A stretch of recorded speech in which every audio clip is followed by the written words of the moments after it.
আমার সাথে ওর সাথে হোটেলে পরিচয় হয়েছে, আমরা নাকি আমি আমার বান্ধবী আমার মা আমার পুরো ফ্যামিলি, হ্যাঁ আমরা নাকি দেহ ব্যবসা করি। ভিডিওটা দিয়ে দেখো না, আমি তো বইলা দিলাম।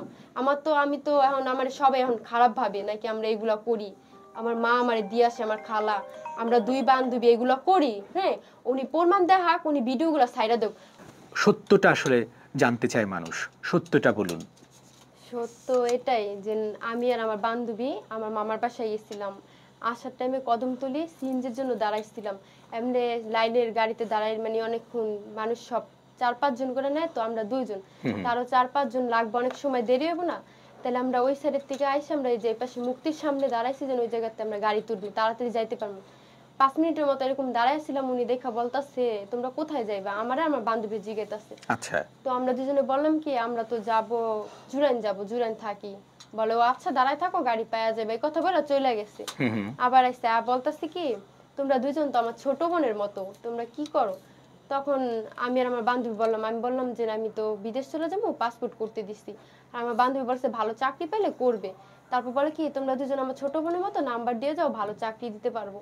এই কথা বললাম, আমার আর আমার বান্ধবীর নাম্বার নিচ্ছে। তখন জল্লাদকে আপনি চিনতেন না? না না না। আচ্ছা, তারপরে নেওয়ার পরে উনি 2-3 দিন পরে আমাদের ফোন দিছে, আমাদের দুজনের কাছে ফোন দিছে। আচ্ছা, ফোন দেওয়া বলতাছে যে তোমরা দুই বান্ধবী আমার বাসায় আসো। হ্যাঁ তারপর আমরা গেলাম, যাওয়ার পরে উনি বলতাছে যে সরকারি চাকরি পাইতে হইলে 16-17 লাখ টাকা লাগে। আর আমি যদি তোমার 4-5 লাখ টাকার মধ্যে এরকম চাকরি দিয়ে দিই, সরকারি চাকরি ভালো না? তাই আমি বললাম কি ভাইয়া আমার তো লাগবো না, আমার বান্ধবীরা আমার ভাইয়ারে দেন, আমার বড় ভাইয়া। হ্যাঁ জল্লাদ চাকরির অফার করছে, হ্যাঁ মানে সরকারি চাকরি দিবে কম টাকার মধ্যে। হ্যাঁ তো আমি বললাম কি আর আমি তো অত শিক্ষিত না, তো লেখাপড়া না, তাহলে আমি সরকারি চাকরি কিভাবে করব? আমি পাসপোর্ট করছি, আমি বাইরে চলে যাবো। তখন বলতাছে কি যে তুমি বাইরে যাবা, ওই লোকও আমার কাছে আছে, আমি তোমাকে ভালো জায়গায় পাঠাবো। আর বাইরে এমনি দালাল ধরে গেলে তো ওরা নিয়ে খারাপ জায়গায় পাচার করে দেয়, করে দেয়, মানে অনেক বলছে ওই জায়গায় ভালো থাকতে পারে না। আর আমার মধ্যে যাইবা, আমি তোমারে পাঠাবো, আমার কাছে লোক আছে, ভালো লোক আছে। হ্যাঁ তারপর এই বিষয় নিয়ে যাওয়ার পাশের রুমে মহিলাদের সাথেও কথা বলছে, ওনাদের কাছেও লোক আছে। জিজ্ঞেসে যে এটা আমার খালতো বোন, ও বিদেশ যাইতে চায়, আপনাদের কাছে ওরকম লোক আসেনি? ওই মহিলাকেও জিজ্ঞেসে। আচ্ছা, তারপর বলছে হ্যাঁ আছে, ওনারা বলছে এগুলো নিয়ে পাও কি করছে। হ্যাঁ এই কথা বলছে। তারপর আমার বান্ধবীর বলছে চাকরি দিব, 4-5 লাখ টাকা দিলে ভালো চাকরি, মানে মিমকে চাকরি দিবে? হ্যাঁ আমার বান্ধবী মিমও। হ্যাঁ ওরাও বলছে যে চাকরি দিব। এই কথা বললাম, আমরা চলে আসছি আমাদের বাসায়। তারপর আবার ফোন দিয়ে বলতাছে কি তুমি তো বাইরে যাইবা, তাহলে তুমি আমার পাশে রুম নাও, ওর বাসার লগে আর কি রুম নিতে বলছে।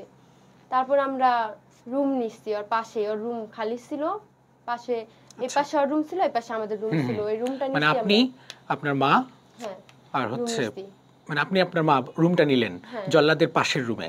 আচ্ছা, বলছে ওই বাসায় বলতে কইছে যে আমি ওনার খালতো বোন, আমার আম্মুর আন্টি ডাকতো। হ্যাঁ যে এটা আমার ছোট আন্টি, এগুলো বলতো।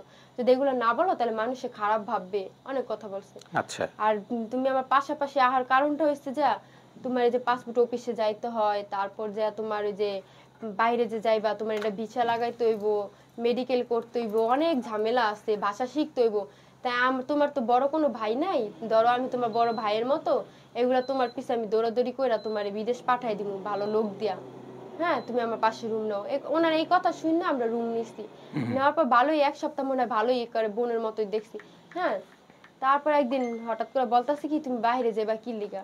বাইরে তো যাওয়া ভালো না, বাইরের মেয়েরা ভালো না, বাইরে থেকে মেয়েরা চলে আইলে হ্যাঁ বিয়ে শাদী করে না কেউ, কোনো ছেলেরা বিয়ে করে না, ওই দেশে খারাপ, এগুলো বলতাছে। পরে আমি বললাম কি থাক, আমার বিয়ে করার দরকার নেই। আচ্ছা, আমার টাকা হইলেই আমার হবে, আমার তো কিছু নাই, আমার বাবা থাকতেও নাই, আমার বাবা আরেকটা বিয়ে করছে, উনি সব জানে, উনি আমার আগের বিয়ে হয়েছে এগুলো সব জানে উনি। হ্যাঁ আমি বিদেশ যাবো মানে জল্লাদ শাহজাহান সব জানে? হ্যাঁ সব জানে। পরে বলতাছে কি যে বাইরের মানে গেলে মেয়েরা আসলে বিয়ে শাদী কেউ করে না। তখন আমি বলছি যে আমার দরকার নেই ভাই বিয়ের আর দরকার নেই। পরে বলে কি যে আমার কাছে একটা ভালো ছেলে আছে, তুমি যে লেগে বিদেশ যাইবা ওইগুলা ওই ছেলে সবকিছু কইরা দিব। আমি বলছি কি না ওই ছেলের আমার কইরা দেওয়া লাগবে না, আমি বিয়ে করবো না। হ্যাঁ আমার আম্মুরও বলছে ওই ছেলের কথা, শুক্রবারে আসবো। তারপর বলতাছে যদি আগে আসুক ছেলেটা, তোমরা দেখো, যদি পছন্দ না হয় তাইলে কইরো না, এই কথা বলতাছে। এত কিছু দিব, তুমি বিদেশ যাইবা না, ভালো না এটা?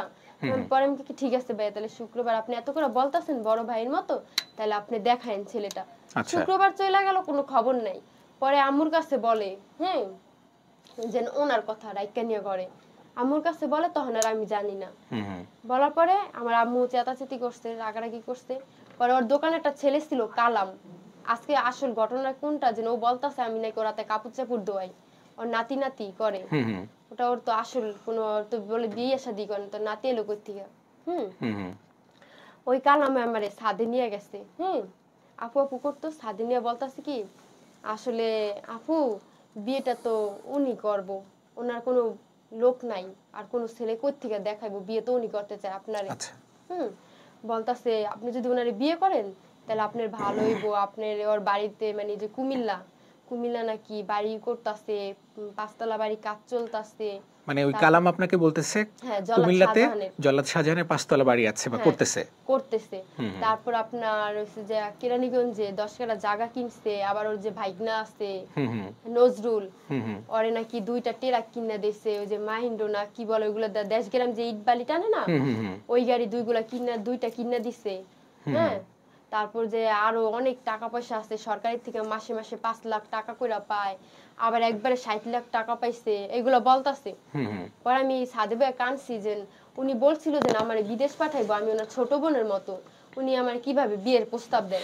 হ্যাঁ, কান্দাকাটির পর মানে ই করছি। তারপর আমি সাদের থেকে চলে আইছি, আইসা আমি আমার রুমে চলে গেছি। যাওয়ার পরে উনি পরে ডাক দিয়ে বলতাছি আরে দুষ্টামি করছি, ফাইজলামি করছি, এগুলা সব মজা করলাম, দেখলাম তুমি কি বলা, আরে বোনের মতোই। হ্যাঁ, আমারে মানে মাথায় দোয়ানি দিয়া দিল যে থাক কিছু মনে করো না, দুষ্টামি করছি। মানে ততক্ষণ পর্যন্ত আপনাকে বোনের মতোই দেখে জল্লাদ শাহজাহান। হ্যাঁ, পরে আছে না মানে তার আবার কয়দিন পরে বলতাছে কি যে আমার ঘরে আসো, তোমার সাথে কিছু কথা বলবো বাইরের ব্যাপারে। আচ্ছা, তারপর গেলাম ওনার ঘরে। ওই টাইমে সন্ধ্যার টাইমে কেউ ছিল না বাসায়, আমার আম্মু ওদিন বাসায় ছিল না। আবার এই যে ওই পাশে যে 2টা ভাড়াইটা, ওনারা একজন কোথায় জানি গেছে আর একজন ঘুমাইতাছে সন্ধ্যার টাইম। পরে আমার ডাইকে নিছে, আমি রুমের ভিতরে গেছি। যাওয়ার পরে উনি বলতাছে যে এখানে বসো। উনি এলো খাটে বসে আমার সোফায় বসা হয়েছে, বসায় বলতেছে এখানে বসো, মন দিয়া কান খুলে কথাগুলো শুনো। আচ্ছা, যেগুলো বলে ওগুলো মন দিয়ে শুনো। ঠিক আছে ভাই বলেন। বলতাছে তুমি আমারে বিয়ে করো, বিয়ে করলে আমার টাকা পয়সা বাড়ি গাড়ি ধন সম্পদ জেনে যাচ্ছে সবকিছু তোমারে কইরা দিব। আমি বলছি ভাই দেখেন আমি বিয়ে করবো না, আপনি কি লেগা বুঝতে পারতেছেন না, আমি মানে একবার করছি, আমি ধোঁকা খাইছি, আমি এসব জড়াইতে চাই না, আমার দরকার নেই। আমার এখন দরকার হলো টাকা পয়সা বাড়ি গাড়ি করবো, এতটুকু আমি বাইরে যাইতে চাইতেছি যে লেগে আপনি বুঝতেছেন না, আমার কারোটার প্রতি অত লোভ নেই, আমি আপনাদের যে আমি বড় লোক ওইগুলো আমার স্বপ্ন নেই। বলে কি আরে পাগল, তো এইগুলো আমি তোমার, এইগুলা আমার কে খাবে, এটা সেটা মানে দুনিয়ার কথা বলতাছে। এগুলো তোমার নামে আমি সব করে দিম, যেদিন বিয়ে হইব হ্যাঁ ওদিনই সবকিছু দিয়ে দিম, দরকার হয় তোমার বিয়ের আগে দিয়ে দিব। অনেক কি করতেছে। আমি যখন না শিকার যাই আমি বলছি না ভাইয়া, আপনি বোন কই আনলেন, খালতো বোন কই, আপনি আমার বিদেশ পাঠাবেন, আমি আপনার ছোট বোনের মতো, বিয়ের প্রস্তাব দেন কিভাবে আপনি। হ্যাঁ, যখন আমি রাজি না হই, হ্যাঁ আমার গায়ের ভিতরে হাত দিতাছে, মানে খাড়ের উপরে তাই আইসা আমার শরীর ধরতাছে। তারপর মানে কি বলবো, একটা রুমে একটা মেরে নিয়ে কি করতে পারে। পরে অনেকক্ষণ আমার সাথে জড়াজড়ি করছে। পরে আমি বলছি আমি কিন্তু চিল্লাচিল্লি করে মানুষজন কিন্তু জড়ো করবো। এই কথা বলার পরে বলতাছে এই কথা কেউ বিশ্বাস করবো না। কি কেন বিশ্বাস করবে না, বলে আমি এত বছর মানে জেলে ছিল, উনি যখন বের হয়েছে উনি বলছে আমি আমার মার গর্ভের থেকে বের হয়েছি, কোনোদিন আর মিথ্যা কথাও বলবো না, আর কোনো অন্যায়ের কাজ করবো না, এই কথা বলে। এই কথা বলার পর আর আমি বলছি যে সাংবাদিক মিডিয়া ওনাদের সবাই জানিয়ে দিম। হ্যাঁ, বলে কি ওই পুলিশ সাংবাদিক ওরা তো আমার পকেটই থাকে, এই কথা বলে। হ্যাঁ, আর উনি বড় এটা দিয়ে দেখায় যে আমি প্রধানমন্ত্রীর বাপের খুনিদের ফাঁসি দিছি, এই জন্য সবকিছু আমার জন্য মাপ, এই কথা বলে। হ্যাঁ, তুই যদি বিয়ে না করস তাহলে তোর ক্ষতি হইব। কেমন ক্ষতি, তুই বিদেশও যাইতে পারবি না। হ্যাঁ, তারপর তোর মায়েরে মারমু, তোর ভাইরে মারমু, তোরে মাইরা ফালামু। এখন তুই চিন্তা করে দেখ, হ্যাঁ তুই আমার বিয়ে করবি না করবি, যদি বিয়ে করস টাকা পয়সা বাড়ি গাড়ি সবকিছু পাইলি, তোর মা তোর ভাই তুইও বাচ্চা থাকলি, আর যদি বিয়ে না করস তাইলে তোকে মরতে হইব। এখন তুই চিন্তা করে ভালো করে দেখ কি করবি, আমার জানা। পরে আমি বলছি ভাই ঠিক আছে পরে জানা মনে, এই কথা বললাম। পরে আমি জানাইছি যে ঠিক আছে ভাই, মানে অনেকক্ষণ চিন্তা ভাবনা করলাম যে উনি এগুলো বলতাছে, এগুলো নাকি আমি বললে কেউ বিশ্বাসও করবো না এখন। হ্যাঁ, সবাই জানে আমি ওনার খালতো বোন, উনি যেভাবে বলে যে কেউই বিশ্বাস করবো না, আমি কি করবো। আমার আম্মুরও বলতে না করছে। আমার যেদিন বিয়ে হয়েছে দিন আমার আম্মু বাসায় ছিল না। তারপরে বৃহস্পতিবার দিন বললাম ঠিক আছে। ওই দিন আবার আমার যে খালি আমার একটা মামা ডাক দিছে, যে মানে পাশাপাশি থাকতাম, আমার তো আপন কেউ না এই জায়গায়।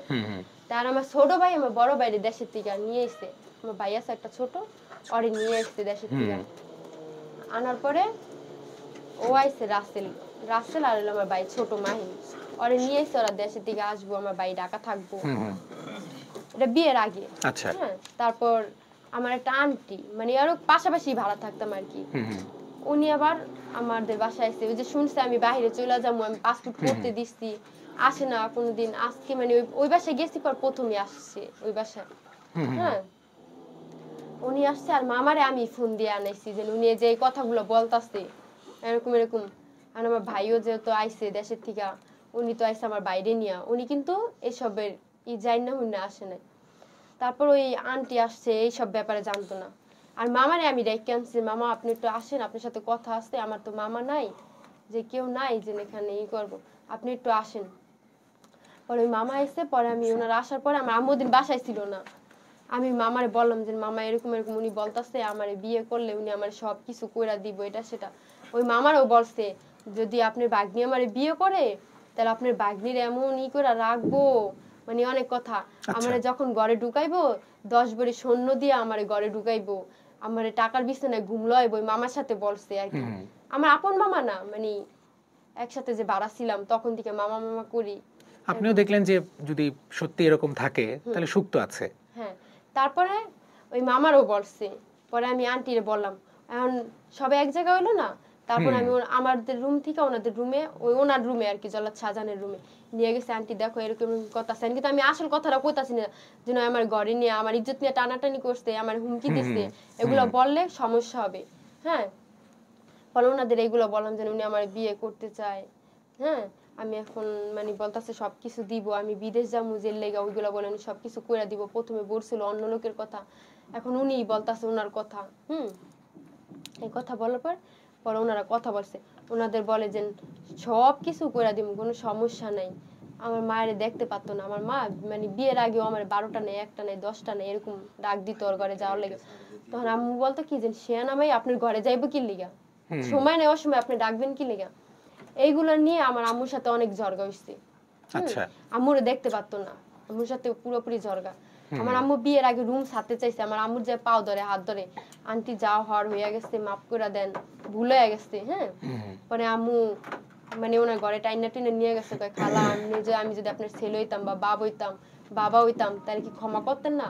মানে আপনার বিয়েতে আপনার মার কোনো মত ছিল না? না, আম্মু বাসায় ছিল না। আচ্ছা, আম্মুরে জানতেও মানে আম্মু যে জানবো যে জানাম ওরকম অবস্থা উনি রায় না, আম্মুরে জানাইতেই না করছে, তাহলে সমস্যা হইব। হ্যাঁ, এই কথা বলার পরে পরে আমি বিয়ে করছি।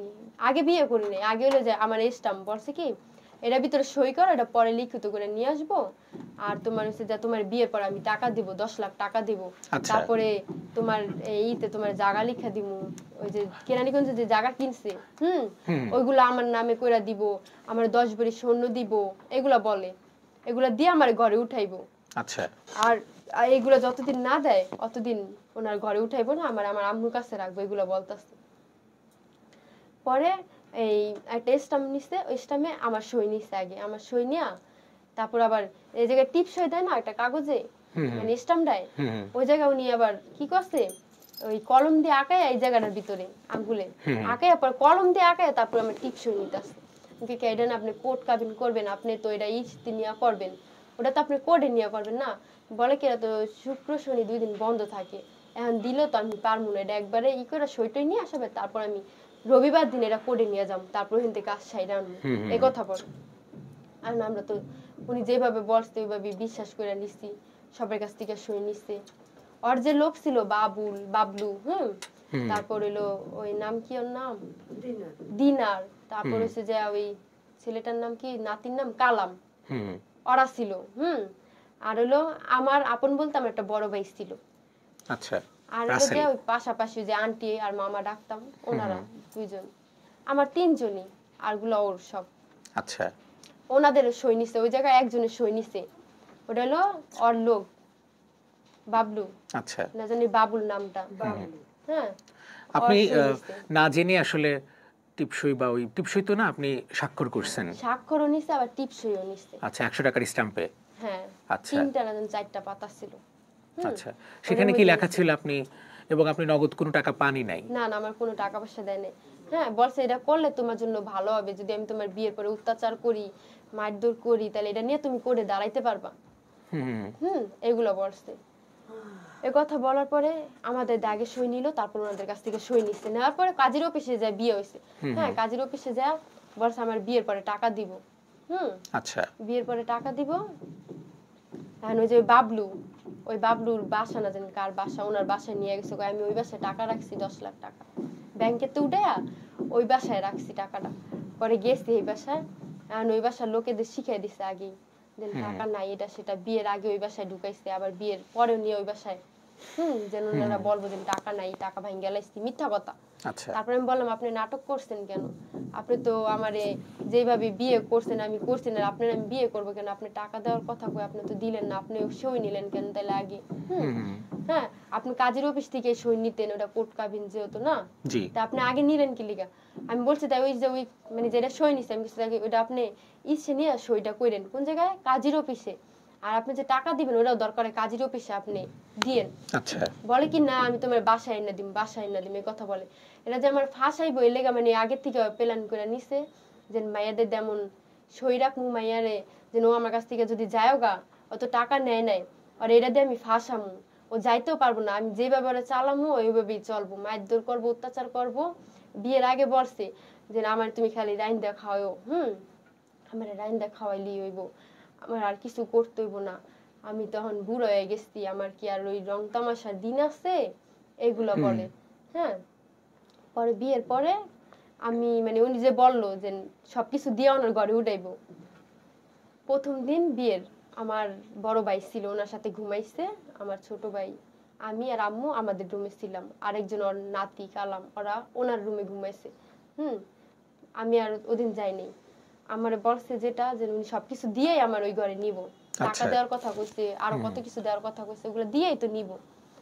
আর বিয়ের 2 দিন পরে আসছে না আমার ঘরে টানাটানি করতেছে, এই তুই আমার বউ না, তুই ঘরে আস না, আমার মারে। হ্যাঁ, তোর আমি টাকা দিয়ে কিনে নিছি না। তখন আমার মা কইছে কি যে তুমি কার হাতে টাকা দিছো, কার হাতে টাকা দিছো, কোন কোন জায়গায় দিছো, কোন ব্যাংকে দিছো? বলে কি হাতে দিছি না, তাতে কি হয়েছে, আমি তো কাগজে কলমে দিয়া দিছি, ওইটাই তো আসল প্রমাণ। আচ্ছা, লিখিত তো দিয়া দিছি, যে ওনে সই তো আছে, 10 লাখ টাকা দিয়া দিছি, হাতে না পাইলে কি হয়েছে, কাগজে তো দিয়া দিছি 10 লাখ, এগুলা বলতাছে। এগুলো বলার পরে আম্মুর সাথে তো আরো ঝগড়া। আম্মু পরে ঝগড়ার পরেই ওই দিকে রুম ছাইরা দিছে, আম্মু ওইখান থেকে চলে আসছে। চলে আসার পরে আমিও আম্মুর অনেক, আম্মুরে মারতে যাইতো, আম্মুর সাথে খারাপ ব্যবহার করতো। আম্মু বলে কি করে না না করে এগুলো বলে, কিন্তু আম্মু এই জায়গায় আসে কেন আমার সাথে, মানে বিয়ের পরে আম্মু জায়গায় 15 দিনের মতো ছিল, আম্মুরে দেখতে পাতো না, আম্মুর ঘরে যাইতে দিত না। কি করতো জানেন, মানে আমি যদি আম্মুর ঘরে যাইতাম আমার ঢাকায় আনতো লগলো, তারপর যে মানে ওয়ালের লগে যে ই করে খাড়ায় থাকতো, আমি আর আম্মু কি বলে এগুলো শুনতো। ও কি মানুষ না আরো কিছু, ওই যেটা এখন তো শখ করে এখন দেখবেন পেরাই মানুষ কিন্তু বিড়াল পালে, পালে না, ওই বিড়ালের বাচ্চাটা নিয়ে হিংসা করে, ওই বিড়ালের বাচ্চা এলে বিড়ালের বাচ্চা লাথি মেরে করতে বাইর করে দেয়, একটা বিড়াল ওটার লগে হিংসা করে। ও দেখছি অনেকগুলা ভিডিওর ভিতরে বলছে যে না আমি বিড়াল পালি, বিড়ালটা নাকি আমি ভালোবাসি। কে আবার ভালো না বাসে বিড়ালের, পশু পাখি এটা কি ভালোবাসার জিনিস না, ভালোবাসবো না, এটা যে পালি এটা একটা পছন্দ শখ করেই তো পালি। তা ওর ভালোবাসার সাথে মানুষের ভালোবাসার সাথে কি পার্থক্য না? ও এগুলো সব জায়গায় বলে মিডিয়ার সামনে যে আমি নাকি বিড়ালের বাচ্চা পালি, বিড়ালের রে। তাইলে ও যে মামলাগুলা দিছে আমার বিড়ালের বাচ্চাও তো ওই জায়গায় ছিল, তাইলে আমার বিড়ালের বাচ্চারে কেন মামলা দিল না? আমার বিড়ালের বাচ্চাও তো আমি যখন আসছি, যেটা সত্যি কথা, আর ওই জায়গাতে আমার বিড়ালের বাচ্চা কিন্তু আমি সাথে করে নিয়েছি যখন বেরোইছি। আর আমি ওই জায়গাতে বের হয়েছি কিভাবে, ওটা আমি মানে মানে যে বের হয়ে আসতে পারবো এটা আমি কল্পনাও করি নাই। এরকম ওই আমার যে দিন রাত মারধর করতো, রাইতলে আমার ঘুমাইতে দিত না, 4টা 5টা, এগুলো কি বলা লাগবো যে ও কি কি করতো? আপনারা তো শুনছেন, বা আমার কি এখন বলতে হইব? বলেন, আপনি ডিটেইলস বলেন, তারপর আমরা প্রশ্নতে যাব। আপনার দিন হইলে আমারে বলতো কি আমার কাছে সব রেকর্ডিং আছে। হ্যাঁ, বলে কি যে না আমার মতো মেয়ে নাকি ওর কাছে নাকি 17-18 বছরের মেয়ে আমার মতো মেয়ে পাবে, ওরে নাকি উল্টা টাকা দিয়ে বিয়ে করবো 2-3 লাখ টাকা দিয়ে এই কথা বলতো। এই টাকা এই মানে বাইরে থাকে ওই মেয়ে। তারপর আমি বললাম কি ভাইয়া আপনি না বলছিলেন বাইরের মেয়েরা ভালো না, বাইরের মেয়েদের কেউ বিয়ে করে না, বাংলাদেশে আসলে তাহলে আপনি আবার এখন এই কথা বলতেছেন কেন? আপনি তো বললেন বাইরের মেয়েরা ভালো না, আমাকে যাইতে দিলেন না। বলে কি তাতে কি হয়েছে এখন বলে এই কথা গেল। এটা বলে আমার টাকাই না দিতে, আমি ওনার টাকাই না দিব। হ্যাঁ উনি দোকানে মাল উঠাইতে পারে না, অনেক সমস্যার ভিতরে আছে। হ্যাঁ মানে এই কথা বলতো যে টাকাই না দে, এটা কর সেটা কর, আমি দোকানে মাল উঠাইতে পারতাছি না, রুম ভাড়া বাইজা গেছে। এগুলো বলার পরে পরে রাত হইলে আমারে 4টা 5টা 6টা 3টা এরকম স্যার আমার ঘুমাইতে দিত না। আচ্ছা হ্যাঁ মানে রাত হইলে কি বলবো, ও তো এখন না শিখা যায়, আমার কাছে তো প্রমাণগুলো আছে, রেকর্ডগুলো আছে। আমার বিয়ের আগে বলছে রাইন্দা বাইরা খাওয়াই লইব, আর রাত হইলে বলে কি আমি জীবনে বিয়ে শাদী করি না, আমি হলো চিরকুমার। হ্যাঁ আমি এখন নতুন নতুন বিয়ে করছি। হ্যাঁ আমার নতুন নতুন 6 মাস এরকম লাগবো। ওই যে ওই নানির সাথে যে বলছে ওই রেকর্ডগুলো আপনাদের আমি শুনেছি এবং কি শুনাইতে পারবো, যে ও বলছে যে ওই নানির কথাগুলো তো শুনছেন, যে বলছে ও বলে যে নতুন নতুন 6 মাস লাগবো, বলে নতুন নতুন আমার 6 মাস এরকম লাগবো। হ্যাঁ তারপর যে ওই 1 ঘন্টার উপরে আমার সাথে থাকতো, আমি কাঁদতাম, আমার ছাড়তো না, মারতো। আমার মেয়েদের মাসে মাসে যেটা হয় ওইটা হইলো বিশ্বাস করতো না, বলে কি একদিনে নাকি শেষ হয়ে যায়। এখন সবাই আমার এটা বলে যে না আমি খারাপ, আমি কেন মিডিয়ার সামনে এসব বলি। হ্যাঁ আমি ভালো হইলে কি বলতাম। আর ও যে আমার নামে অভিযোগগুলা দিছে ওগুলো তো সম্পূর্ণ মিথ্যা কথা, আমি তো কোনো মিথ্যার আশ্রয় নিই নাই, ও মিথ্যার আশ্রয় নিচ্ছে। ও প্রথমে তাহলে বলতো যে না আমার সাথে ওর সাথে হোটেলে পরিচয় হয়েছে। হ্যাঁ ও কেন এত 3টা কথা বললো, চিঠির মাধ্যমে মানি ব্যাগ না মেন্টি ব্যাগ হারাই গেছে, তারপর টিকটকে প্রেম হয়েছে, এত কিছু বললো কেন? আগেই বইলা দিত যে না আমার সাথে ওর সাথে হোটেলে পরিচয় হয়েছে। ও যে বললো এখন দেশবাসী সবাই তো জানে বড় ছোটে আমরা নাকি, আমি আমার বান্ধবী আমার মা আমার পুরা ফ্যামিলি, হ্যাঁ আমরা নাকি দেহ ব্যবসা করি। তাহলে ও যে বলতাছে তাহলে ও ভিডিওটা দিয়ে দেখো না, আমি তো বইলা দিলাম। আমি তো এখন আমার সবাই এখন খারাপ ভাবে নাকি আমরা এগুলা করি, আমার মা আমারে দিয়ে আসে আমার খালা, আমরা 2 বান্ধবী এগুলা করি। হ্যাঁ উনি প্রমাণ দেখাক, উনি ভিডিওগুলো সাইডা দেখ, উনি যেহেতু বলছে ওনার কাছে ভিডিওগুলো আছে, আমি তো করি নাই, আমার তো ভয় নাই। উনি ভিডিওগুলো সাইডা দেখ, আমাদের কোনো ভয় নাই। আমরা যদি এগুলা করতাম তাহলে আমাদের ভয় থাকতো।